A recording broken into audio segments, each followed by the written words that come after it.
Now, Father Séamus Enright, we're here outside the Redemptorists, and tell us the importance of the Novena. I think, Megan, that the Novena, especially after lockdown, is an opportunity for people to gather again, provided we continue to be careful in our gathering, because I suppose COVID is still there, so we do need to watch out for that. But I think it's an opportunity for people to gather.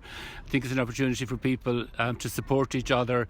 I think there's a great feeling of solidarity when people come together during the Novena. A man said to me one year, and I often quote it, that the Novena is like the Munster final of religion.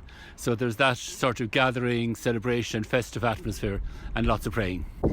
And after the 2 years we've had lockdown after lockdown, there's been a lot of loneliness, there's been a lot of, I guess, upheaval and a lot of trauma for a lot of people. So something like the Novena is a way to reconnect. I think the Novena offers that opportunity to reconnect, and this year at the Novena we're highlighting our Novena counselling service, because as you say, I think there's a lot of trauma around after the lockdown. Funerals weren't satisfactory for a lot of people. People weren't with people when they were dying. I mean, we had 7 members of the community died during lockdown. Now, none of them died from COVID, but they all died when there were restrictions.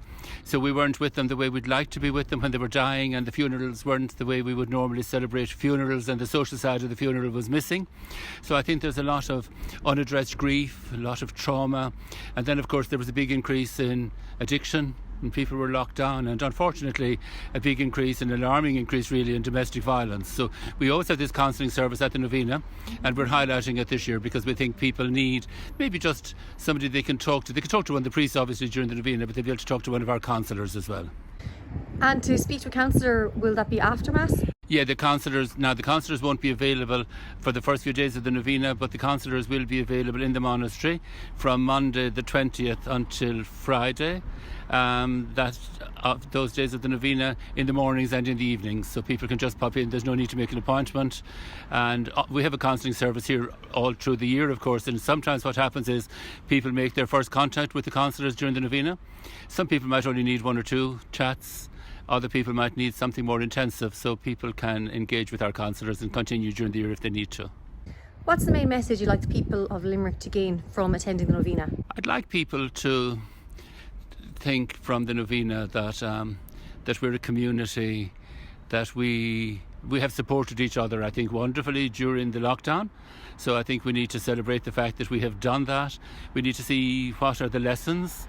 I suppose we've learned lots of lessons, Megan, about our vulnerability and our fragility, that we're not the lords and ladies of the universe that we thought we were, that one little virus could bring everything to a halt. So I think there's time to do a bit of thinking, a bit of reflecting about what matters, what's important, how can we move on together.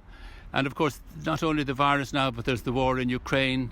In the background, there's the climate crisis. And a lot of people now are impacted, of course, aren't they, by inflation and the cost of living crisis as well. So I think people are very burdened, and there's value in gathering together.